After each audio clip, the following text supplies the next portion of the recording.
Okay, so the next item of our discussion pertains to this uh, special group of workers. Now, this special group of workers, they too have some special working conditions that the law requires to be observed. Now, let me just tell you that, well, although recently, one of the advocates of rights against discrimination is Justice Ginsburg. She passed away a few days back. She has been an advocate of rights against discrimination, more particularly and even so for women. Now, take note that as early as 1979, we have been a signatory to a UN Convention on the Elimination of All Forms of Discrimination Against Women. So as early as 1979, there are those who advocate women empowerment. Why? Because whether we accept it or not, in the early times, women have not been given much voice or voices. Um, it was unimaginable to have a president who is a woman. It was back then. It was unimaginable for women to even practice the law profession in countries that are well developed. So women are regarded as second class citizen often during those times. And of course, over the years, um, more and more law have been passed to protect women. More and more international conventions have been signed to likewise protect women. Now, uh, even this nga in 1979, the UN Convention on the Elimination of All Forms of Discrimination Against Women uh, is a, could be considered as a form of legislation in our jurisdiction. Now, subsequently, you also have this Women in Development of Nation Building Act. Now, this afforded women equal rights to exercise their profession and participate in nation building. So right now, we have seen the emergence of women who even ranked number one in the Philippine Military Academy. You will see a lot of women now involved in politics. No? Now, even the Migrant Workers Act um, also eliminates any form of discrimination. Uh, in the POEA, they uh, do not allow deployment of women who will be placed in danger. No, even our laws, no, talagang women power, no, so to speak. No, now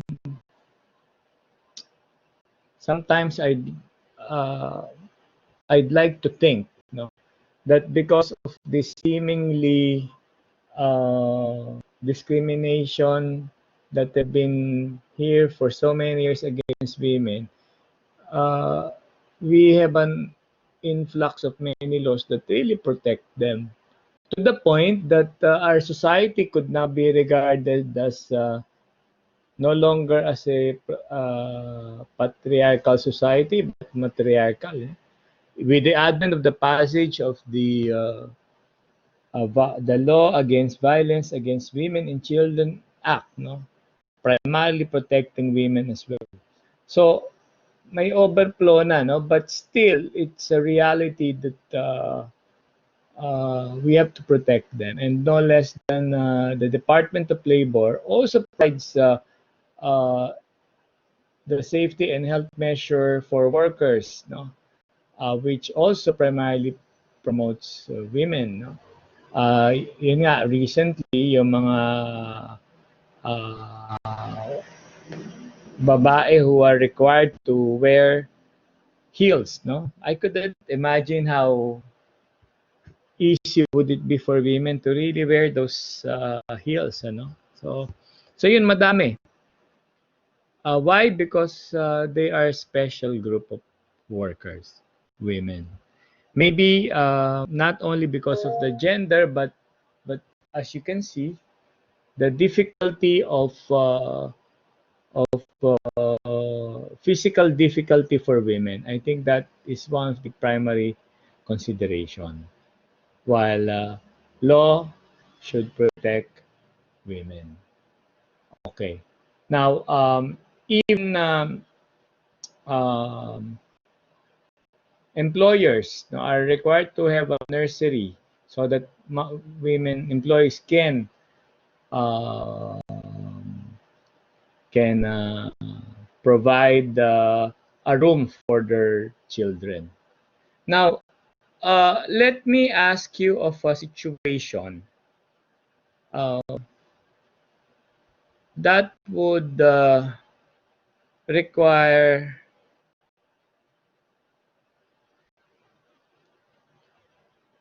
um,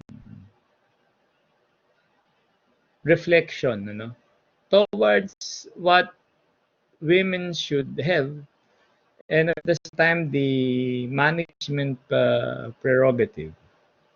I'll give you two examples to ponder on. First situation involves a woman who teaches at a school, at a Catholic school. Now let us say that she is single, but in the course of her teaching, she eventually got pregnant by a man who is married. So she cannot legally enter into a marital engagement. So she gets pregnant. Now, let's say this is a Catholic institution that uh,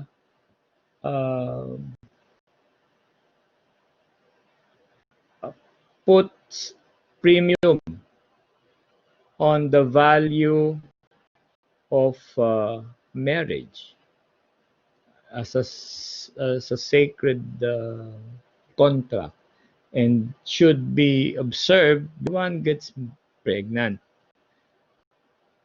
And of course, also it condemns illicit relationships. No? Now, under these prevailing circumstances, if management finds this out, can management impose the appropriate disciplinary measure against this woman? Now, apart from that, can this uh,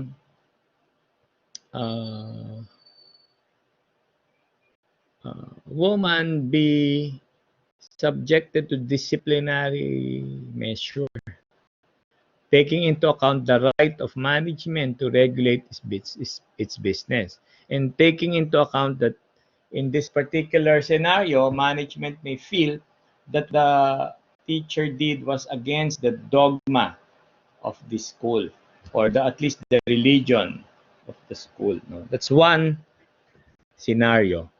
Now, the other scenario would be a situation whereby this time the teacher who works no is also a woman having an affair with a student uh, in the elementary department.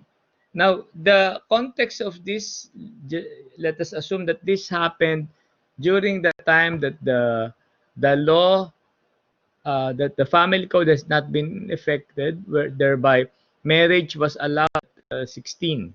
And once you get married, you become of age.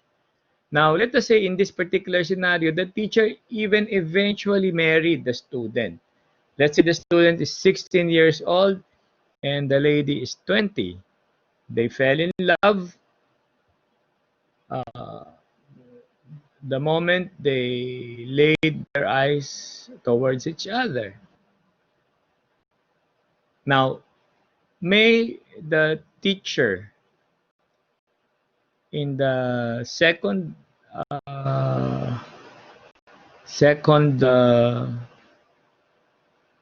um, situation be penalized. I'd like to put a third situation. So gawin na natin tatlo. The third situation pertains to a policy of an airline that provides that once the female stewardess gets pregnant, um, they would be disengaged already. And let us say that the parties voluntarily entered into such stipulation against pregnancy. Ito, whether married or not, no? So you get pregnant, you wouldn't be engaged anymore. Now, I'd like you to ponder on these three situations and see. Uh, Let me know if at all the premises that I laid down are sufficient premises to warrant disciplinary measures towards the erring teachers or employees, female employees. Two teachers and one stewardess. Okay? Ponder on that.